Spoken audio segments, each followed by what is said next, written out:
And Kristen and I were just discussing that 80-year-old woman who hiked the Appalachian Trail. 2,200 miles. 2 separate times Hurricane Helene stopped her in middle of it. She came back and finished it in the spring. And there was that book called Wild. I saw the movie. Kristen read the book. Reese Witherspoon in the movie. Yeah, it's kind of like the West Coast version of the Appalachian Trail. It's called the Pacific Crest Trail. Mm-hmm. And I don't know the distance, but again, it's a monumental undertaking. That's a good movie, and from what you say, a really good book. Yeah, because it's her story, and so you're more inside her head. I mean, Reese Witherspoon was phenomenal. She was. Did she? I don't know if she won the Oscar. She was nominated. Nominated at least. I don't think she won for that one. But she was nominated, I think. And there's scenes in that, because that woman had a bunch of problems with bad relationships. She made poor choices in men. Yep. And I think her mother had just died. Yes. And so she decided, I need to get out of my head. And she just basically started, walking. And she went to REI, got the wrong size boots. Yes. And just started walking. That's right. She gumped it. And there's a scene, because she had the wrong size boots, there's a scene where Reese Witherspoon has to, her toenail is all bloody and hanging, and she has to take it off. And it is so difficult to watch. I mean, it is just, that you just get that physical pain from it. And apparently it's true. And then she'd get to little outposts, and people would tell her, you need the right size boots, and we're ordering them for. She learned as she went. And she loved REI. She said their return policy is astonishing. Right, because that's big fan of REI. That's right. This boot has blood on it, but we'll take it. Yeah, they'll do it. I thought that woman, and it took her, a long time. Obviously, she's walking. She's 80 years old. She's walking up the Appalachian Trail, 2,200 miles. And I thought, I want to do that. But because... challenge, okay. Just imagine when you're done, you can say, I've done that. I've done something in my life. I went from Georgia to Maine on the Appalachian Trail. On foot. Now, I'd have to be away from my family for a year. A whole year without... Well, I mean, with weather, you can only do it from a certain point, right? They typically, isn't that what they say? Well, you have to get to Maine before it gets cold. Yes. So you start when? I don't Early know. Spring, late spring, or late winter? I don't know. So does the average, let's say if somebody who's in decent shape started in Georgia in March, are you finished by October in Maine? I mean, I think people try. Was it 2,200 miles? That's right. I think they say that if you're good, you can do, 9 miles a day, 8 miles a day? And that's pretty exceptional. Is it? Okay. So I think based on what I remember from the Wild book. Okay. So if you do 8 miles a day and it's 2,200 miles, well, that's going to be a year, right? Doesn't that sound about right? Way more than just the warm months. Yeah, I think so. So 2,200 divided by 8 is 275 days. So you've got 9. Basically, that's 9 months, I guess, to get it done. Which you could do. Then you avoid the winter. Could. So you start in February in Georgia, and you're done 9 months later in November in Maine. Now, I could be way off, but of course, I think that's what she was saying. And if some days are easier, they're flatter, but a lot of days you're climbing or descending. Casey, you've hiked the Appalachian Trail. What are your thoughts on it? Hey, Kelly. Yeah, man. I wanted to tell you, it is the mental part of it, not the physical part of it, that gets you. And you're a little off on your time. It takes about 6 months, 5-6 months to do the whole thing. Okay.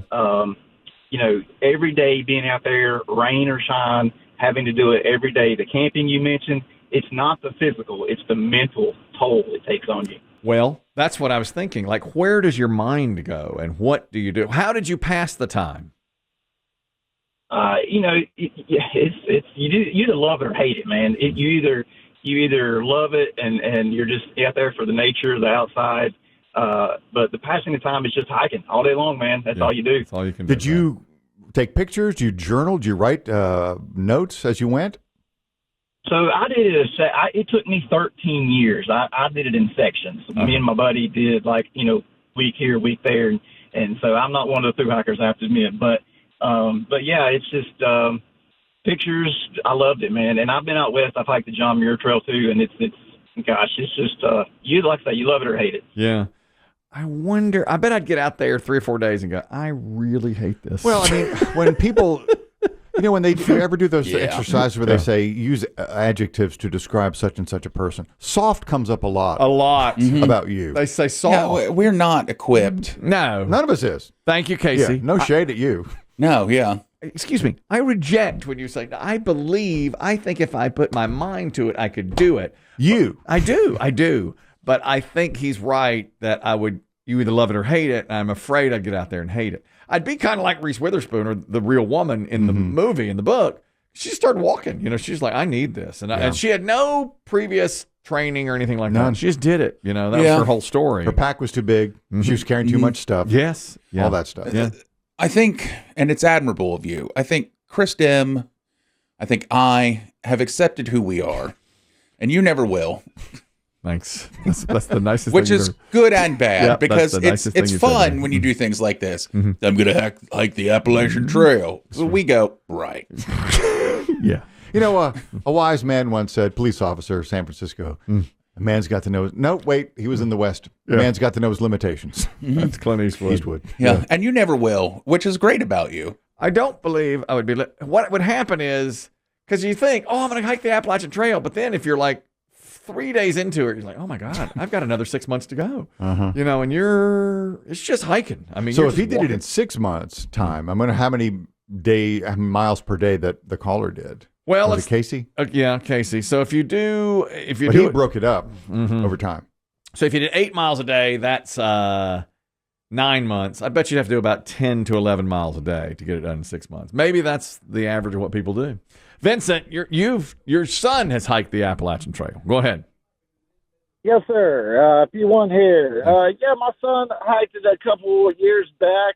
We dropped him off in Georgia the second week of March, and he finished November 1st. It's pretty good. How old was he at the time? He was 19 years old. That's about like me. Did he do it solo? No. He started with a couple friends and met more along the trail. Pretty much they had a group that were hiking it together. Some days they do, close to 15, even 20 miles a day. Yeah. And then some days they do a couple miles. Right. And did he say about the experience, easier than he thought, harder than he thought, loved every second of it? What did he say about it? I think definitely harder than he thought. He did enjoy it. He ended up learning how to play the Irish flute. That was his big thing. Wow. You got to do something around the campfire. Yeah. I guess that's right. Did your son have camping background or outdoor skills going in? Just basic. Yeah. I have none of that now. That I wouldn't know how to do any of that. You got to take all your gear and everything. That's the thing. I talk about doing it. I think it'd be an incredibly rewarding experience.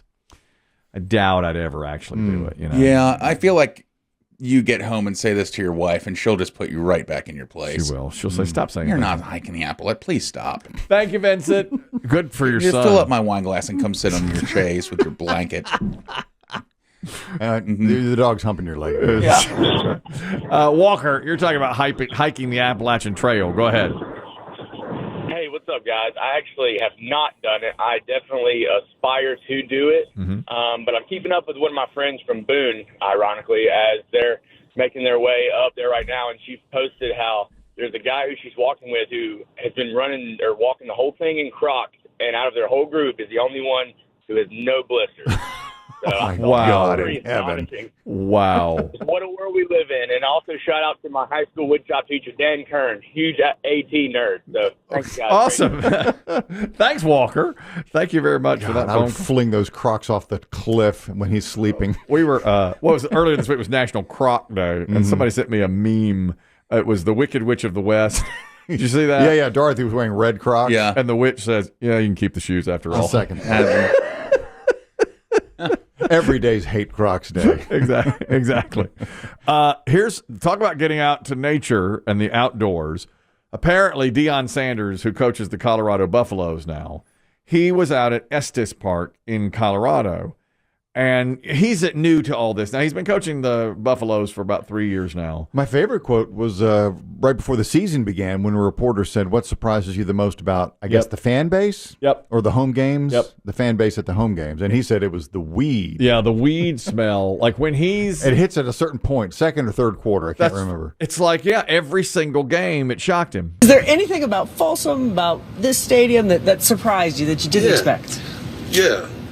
The smell of weed in the second quarter, man, it surprised the heck out of me. Like every game, I'm like, dang, like it seems like it's like a light up quarter. You know what I'm saying? Like, so is this the quarter that y'all chose? Like, I'm serious. It's a TV timeout. It never fails, and I'm like, wow, what's going on? Because I've never been high a day in my life, so that's kind of new to me. You get a little contact high there in the stadium. Well, now he's out exploring nature in Colorado. And he saw animals he had not seen before in Estes Park. What you call those big things?